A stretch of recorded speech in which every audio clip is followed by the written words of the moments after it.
So this is the lecture where I try to elucidate to you how the frequency dependent permittivity, how we can also have a kind of contribution from electronic transitions into the permittivity. And especially I will try to elucidate to you qualitatively if you have a solid piece of a substance, how the electronic band structure affects the what happens and gives rise to the frequency dependence of the permittivity. So basically I will explain or try to explain what are the physical principles behind the Helmholtz-Ketteler equation that we just in the previous lecture described to you, and I will try my best to convince you that in fact Helmholtz-Ketteler formula is a very good model equation, and it's in fact even compatible with the quantum mechanics and the principles that we have used in this course. So it's a very logical extension of what we have described so far. So we are really focusing on electronic transitions here. And as we know, absorption of light that we have notified to take place earlier, this takes place at photon energies, where the E phot, that's the photon energy, is equal to the reduced Planck constant h bar times the omega angular frequency of our incident light. And when we were thinking of semiconductors and substances before, so like a solid state crystalline materials, we knew that there was this band gap possibly in our semiconductor and dielectric. And the band gap energy, Eg, was being highlighted that it's roughly of the order of few electron volts. So what this means is that we should really have a photon energy that exceeds the band gap energy, that we really have absorption of light into our substance. So when we don't have a metal, when we have a semiconductor and a dielectric, we really don't have much of absorption taking place when we are not at the band gap wavelength regime. Of course, when we would go to the infrared regime, then we start having absorption due to the fact that we are exciting phonons, but at visible wavelengths, most of the time, light just passes through and doesn't get absorbed. And this reasoning is a very good one in terms of semiconductors, and it's a very good one also for dielectrics. And conceptually, we could also try to understand what is the refractive index profile of a metal, but the kind of problem that we have here in terms of metals, that they don't have energy band gaps. So of course, the kind of approach should be modified accordingly. But when we would want to understand when a transition could take place, so when we could excite an electron to a higher state from the valence band into the conduction band, in this process, like in any process in physics, the energy and the momentum of the process, they should be conserved quantities.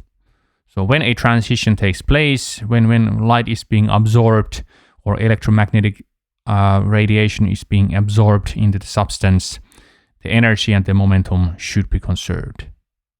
And now when we are dealing with a solid piece of a crystalline substance, we should really start looking also what the band structure of the solid may affect, how it may affect the process. And here in this lecture, I will try to outline how these things could be calculated and how the band structure affects the absorption of light. How we would be able to calculate what kind of absorption spectrum a solid would actually have when we have a crystalline solid and not an amorphous solid, as sometimes we're dealing with. So let's start with the basics. When we have a permittivity and when we have a complex valued permittivity, it is the imaginary part of the permittivity, often labeled as E epsilon im as a sublabel. This is the part, kind of like a part that is related to the absorption of the substance. So the real value, the real part is related to the kind of refractive index profile, how quickly light propagates through, and then the imaginary part tells us how much of the light gets absorbed in when it's hitting the substance.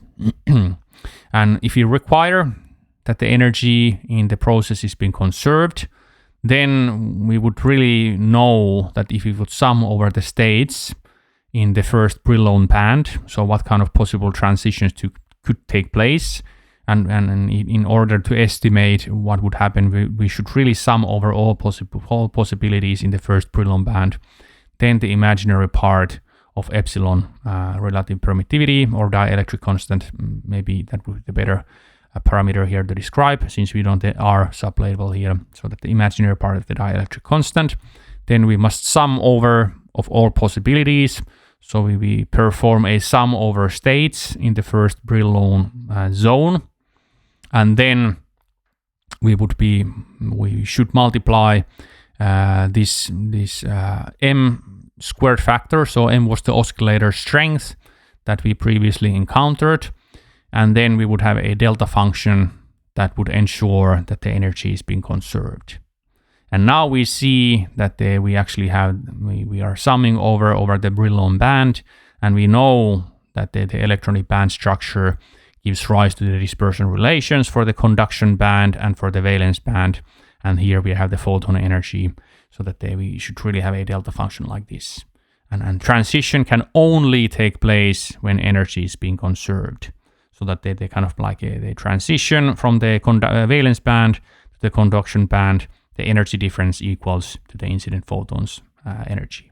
And then this term here would tell us the probability that kind of transition even take place. So this is non-zero only when the incident photon energy, so omega h bar, is equal to the energy difference between the conduction band and the valence band. So this is basically the conservation of energy in place. And then we have the m squared term, and this is essentially our transition probability, and this is where we hide the magic. So this is where the conservation of momentum is actually being inside. So the momentum of a photon is actually not very large quantity, especially when compared to the momentum of an electron, because photon doesn't have a rest mass, so that the momentum is not very large, but an electron does have a rest mass.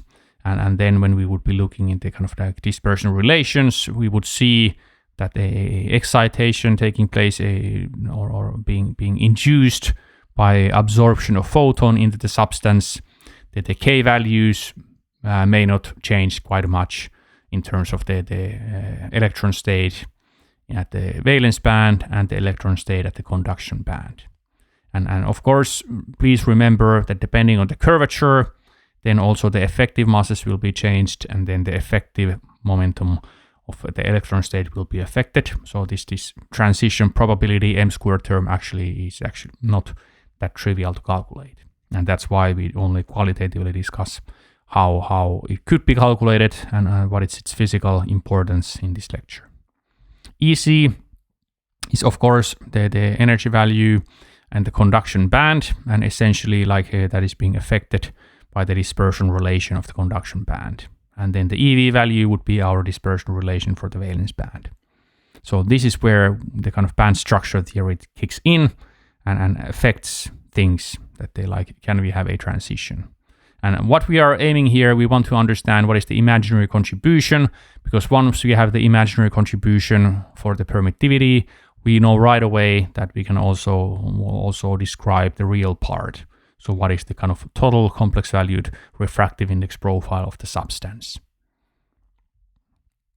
Either you can use the previous derived Lorentz atom system, Lorentz formula, or you can use the Helmholtz-Ketteler formula to understand that the kind of resonances give rise to frequency-dependent refractive index profile, or if you're more advanced in terms of complex valued functions and their kind of properties, you could take use of the Kramer's chronic relations, and you would know right away that if you know the imaginary contribution to your function that is continuous in the upper plane, then you would also know what is the real part of the function, complex valued function. So you could relate the imaginary part of the refractive index with the real part of the refractive index.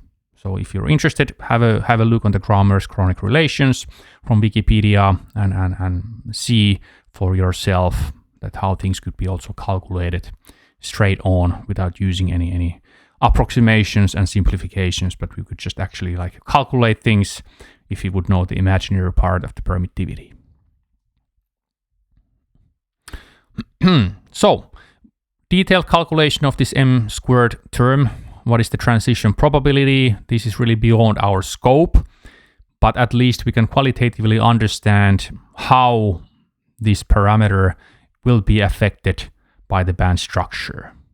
And we can see that it's really the band structure that entirely dictates these transition probabilities. And physically, one could approach the truth quite accurately by just thinking that what we are saying here is that we also need to have a conservation of momentum taking place, and this is what dictates the transition probabilities. But of course, how you would do a quantitative calculation, that is not entirely trivial, because you should be really doing a sum over state calculation in the three-dimensional first Brillouin zone on your system.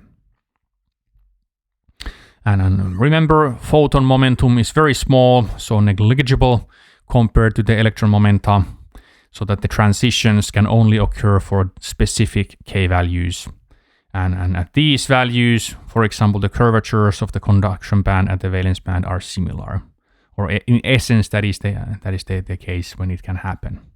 And in another way of saying it, like one could say that when the effective masses of the valence band state and the conduction electron band state, when they are similar, the effective masses.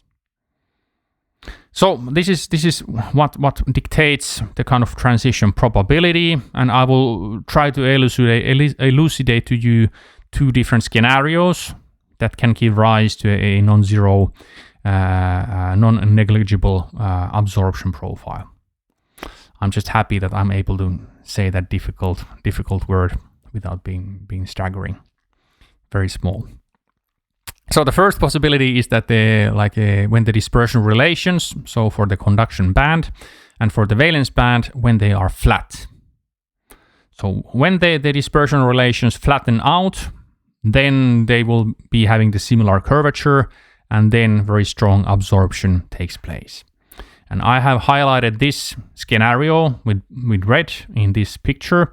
So nearby the k equals 0 value, nearby the kind of gamma point, both of the bands, the curvatures are 0, and then the effective masses are similar, and we may have a direct absorption transition taking place in here at the omega-1 frequency.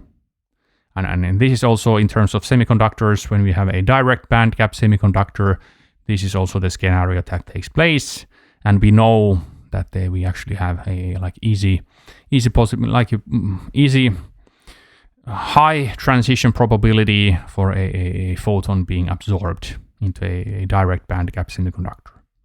A second possibility that can give rise to absorption is that when the bands are parallel, and this is when they are parallel or a large range of k values, then we may also have absorption, and now I'm labeling that at the omega-2 frequency. And essentially in that picture, I'm highlighting these with the blue arrows. So roughly when the bands are parallel, we may also have a strong absorption. The frequencies will be similar because they are equally curved and equally separated, the valence band and the conduction band. So this is another scenario when we can have a non-negligible absorption, as highlighted in the B figure. So these kind of two different scenarios may take place.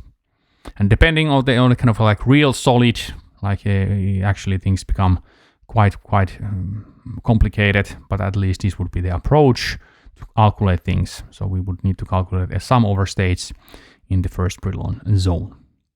And now, in a nutshell, we understand how the Helmholtz-Ketteler formula, how it also makes sense from the kind of quantum mechanics point of view and the solid state physics point of view, that it's a good equation, and we would also now in principle have the tools to calculate things from first principles based on solid state physics. So that would be quite nice if we would ever need to do that. So we would have the tools to do that. So I thank you for listening for my 15-minute long monologue. And next we will go back more into the kind of more conventional solid state physics curriculum. So we will be speaking about tight binding model for solids. But please nevertheless stay tuned. Good stuff on the way. Thanks and bye-bye.